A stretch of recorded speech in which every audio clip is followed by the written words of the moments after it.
Hey everybody, it's Andy here, and it is a beautiful, overcast Thursday afternoon. I just thought I'd do a little update here before Christmas and let you guys see all the progress with everything as far as hydroponics go mainly. So I'm going to go ahead and touch my first subject here. It's an experiment that I've been working on. It's finally working, it's productive, and I'm very thrilled about the progress. So this is, as weird as it looks, I know, it's my potato hydroponic setup. So um, I have leca, or clay pebbles, in the bottom, and then the potatoes are in the leca. This actually is a grow bag, but I was able to match the dimensions of the grow bag to the dimensions of this 44-gallon brute container. It's a trash bin. Then what I did is I put a piece of 2-inch pipe down in at an angle, and I used that to actually monitor the water level using this strange looking device. It's a pool noodle I actually wrapped up in tape, but you know, it works. And so if you want to refill it, you just pull this out, put your nutrients, your water in. I have actually just recently done that, so there's no need to do it anymore.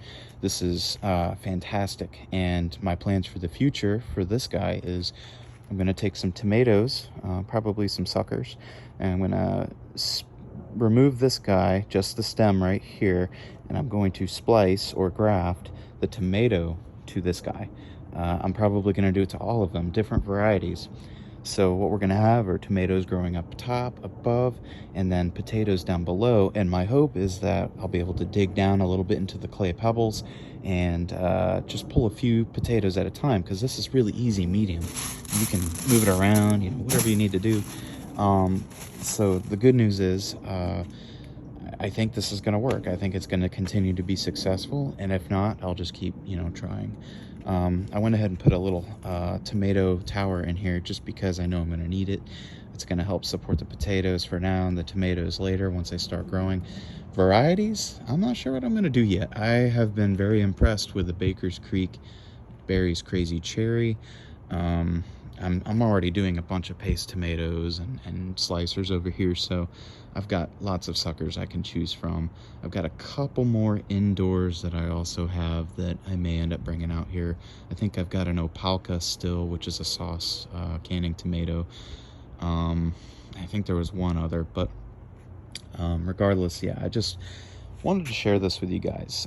Super thrilled, and if you have any more questions about this thing, just let me know, and you know, I'll keep monitoring progress. This is a huge step for hydroponics.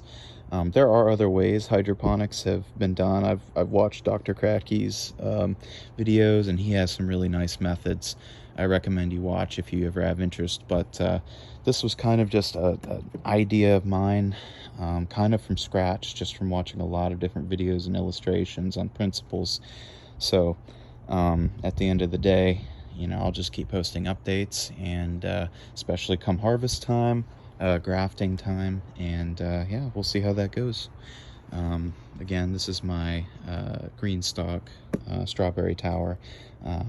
Couple little strawberries on here, but mostly I'm pulling them off to allow the leaves of the strawberries to continue to grow and flourish, get a little larger. So I have been a little busy, and in between my last video and this video, I built a pretty large trellis, 8 feet tall by 18 feet wide, and then by 9 feet. Actually, it'd be 18 feet length and 8 feet wide. So I bought a golden sunrise passion fruit, and I'm going to go ahead and just let this grow up and let all the passion fruits form and everything up here, because the passion fruits in my smaller trellis are doing really well, and I've been really happy about that. So over here, I actually picked this up on Black Friday. It is a composting garden tower, similar to the green stalk, except that in the core of this guy there is actually a compost bin. You can continually feed your scraps, kitchen scraps, and everything to it.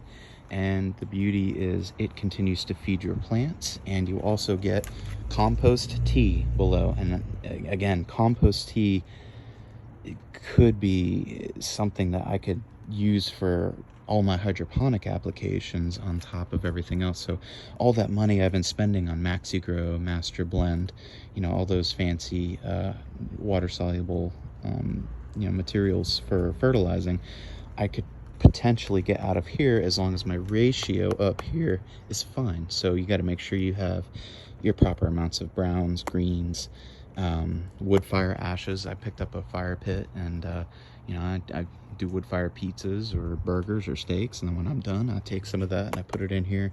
Eggshells, any greens that you don't need, zucchini ends, stems, things like that. All of it's good stuff for this, and I'll open it here, show you guys. So I've got ashes I actually just poured down in there, and so yeah, it's working, and really happy about that. And I'll show you the compost tea down here too. It's really cool because it's full, and this looks like pretty good stuff.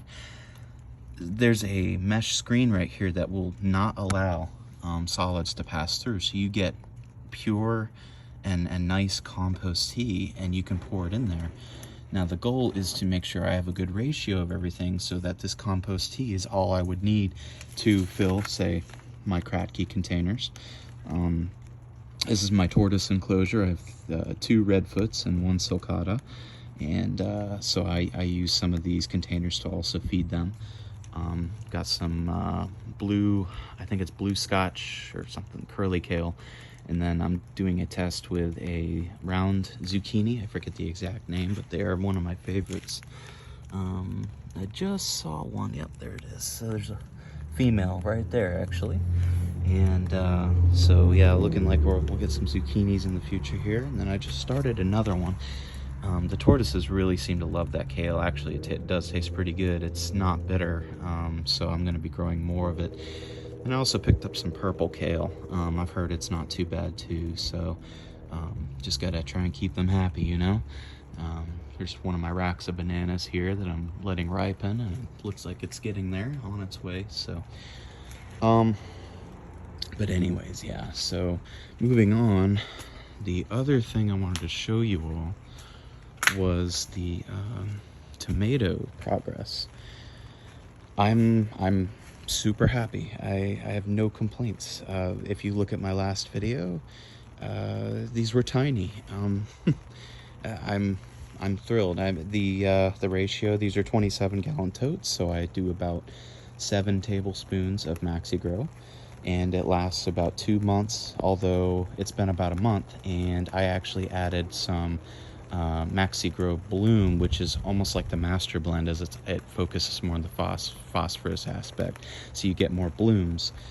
So I'm waiting to see a little more bloom action. I mean, there's already a lot of blooms with just the base MaxiGrow, so it's just really good.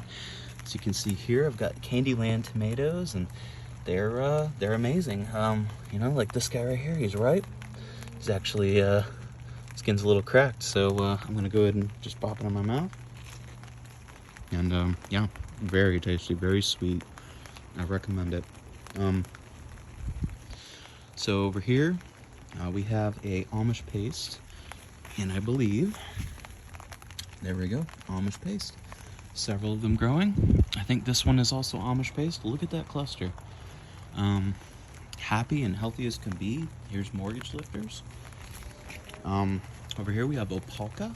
Look at these Opalka, the clusters, beautiful, beautiful. These are 2 different plants right here. We have Floridade right here. Floridade's loving it too. I've got tomatoes on there as well.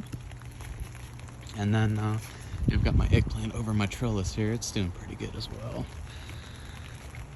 I've got giant garden paste. It's a new hybrid variety I wanted to give a try, because if it can make a lot of tomatoes, I can make a lot of sauce. And that's one of my big goals.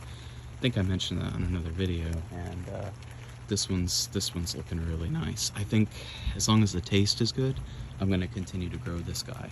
I mean, look at that. I mean, there's just clusters. I can't even exclaim how happy I am with how many tomatoes I'm seeing here. I mean, they're everywhere. And it might take a while for this guy, because it's doing a whole bunch at once.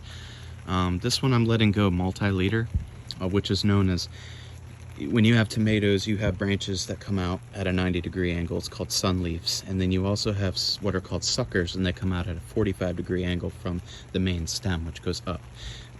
We can call that 0 degrees. So you want to take the suckers out if you want a faster ripening, larger tomato. But if you're going for quantity, you can have multi-liters. So you let a couple of those suckers actually grow into plants. The other beauty is every sucker you can actually take and turn into another tomato plant. You clone it. I find that fascinating. And it's free tomato plants. No trips to Lowe's, no waiting for seeds to germinate. You've got another plant. I mean, they're even flowering. I've given my parents a couple already. They're sitting in their front yard, and they've got blooms and buds and tomatoes growing. So it's wonderful, the access that we have and the things that we have here. Here I have black brandy wine. I think that's the black brandy wine.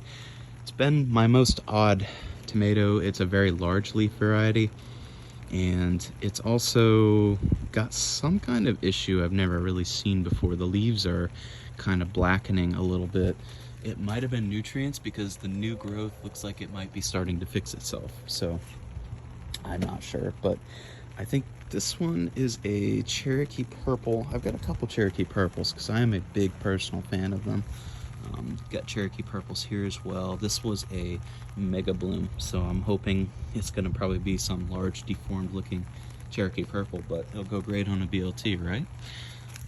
Here I've got Everglades tomatoes. This guy's cracking, so I'm going to go ahead and pick him. Actually, several of these are cracking. Skin's already come off of that one completely. We got a lot of rain today, so some of these tomatoes might be not taking it so well. Look at the amount of clusters on that. I think it's Everglades, but holy cow. And this is new. This is since I put the phosphorus Maxi Grow Bloom in it. So like I said, the high phosphorus count. Once you get growth, once you get green about 3-4 feet tall, add your phosphorus to it. You'll get far more blooms. It'll go crazy, and you're going to be far more happier. You know, I've got this guy. I believe it is a Prairie Fire. I've heard a lot of really good things about this tomato. That is super sweet, super prolific, and very impressed so far. This guy's Matt's Wild Cherry, and it's going wild. I heard it had a really high Brix score, which Brix is known as the amount of sweetness contained in the fruit. I think it was somewhere up around 9, 10, which is really high for a tomato. Just to give you an idea, Candyland's actually somewhere around 7, I think. So yeah, even sweeter. Those of you who like snacking on them, like grapes, Matt's Wild Cherry is one I'd recommend, including myself. I always come out here and snack on a few, but I mean, they form trusses like crazy, and the truss is the branch that comes out and forms your buds and then turns into fruit. So yeah, really cool. I've got my other green stalk here and multiple tomatoes growing in soil. It's kind of cool because I'm watching the comparison between the two. I have had these guys in here longer, and there's far less growth and far more issues with nutrients than in my hydroponics. These guys have run circles around the dirt towers, and it's proof that if you get a good setup hydroponically, and this is cracky, there's no electricity, it's literally sitting water, but your roots, they adapt. When the water level shrinks, your roots actually, at the top level where it's not touching water, become fuzzy. And what they do is they start adapting, and they can absorb oxygen. It's incredible. And again, Dr. Kratky covers a lot of this in his videos, and I'm kind of repeating what he's already said many times, but it's wonderful, and it gives so many people so much more access to grow things instead of having to worry about what's called a deep water culture. Deep water is when you run bubbles to the base, and so you have oxygen flowing to your roots, so it doesn't have to adapt, and that's good too. I have nothing against it, but it does cost a little more electricity. I've got aromas right here. You know, always got to grow some kind of aroma. They're good quality sauce tomatoes, and as you can see, I've got some ripening beginning. Oh, he actually popped off, but because he's already started ripening, blushing, he'll ripen all the way. So I'll take him inside and put him near my other fruit, and the gases will ripen it over time. So Um, so yeah, two Romas, and I think I covered everything, if I'm not mistaken. I think this one, oh, this is a Super Sweet 100. I did not cover this guy yet. Another really good tomato that grows massive trusses. As speaking of massive trusses, I did skip this guy a little bit, but this is Barry's Crazy Cherry. Unfortunately, I wish I had put this in the hydroponic. So, but while it's still kind of the dry season here in Florida, I might start another one and get it going in hydroponic, because I tried a couple of these tomatoes and they're really good. Really mild and juicy too. I mean, they're just a wonderful snack tomato, and you get so many. I mean, it's growing in the dirt like this, so I can't even imagine what pumping, oodles of nutrients into it and having it grow like this is gonna do. So really cool stuff.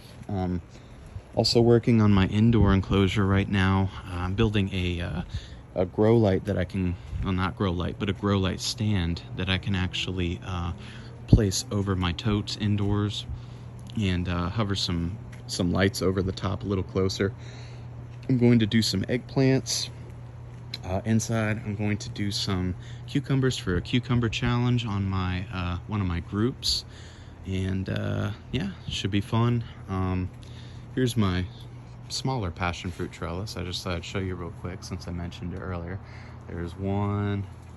We have passion fruits here, here, there. I mean, they're popping up all over, and this guy could really be better taken care of, and it's still doing this almost on neglect. So I'm highly impressed, and I'm really excited to see what the really big trellis can do in the future. Otherwise, I've got my peanut butter fruit here. I've covered that before. Bananas, everything's kind of just going and going. I've got my pomegranate tree. I actually just pulled a pomegranate off. It's in the fridge right now, chilling, and I'm gonna enjoy that a little later. I love them cold. It's so much better. But otherwise, guys, whoever watches this, I appreciate your time. Let me know if you have any other questions, and if I can ever help, let me know. Thank you. Take care. Bye.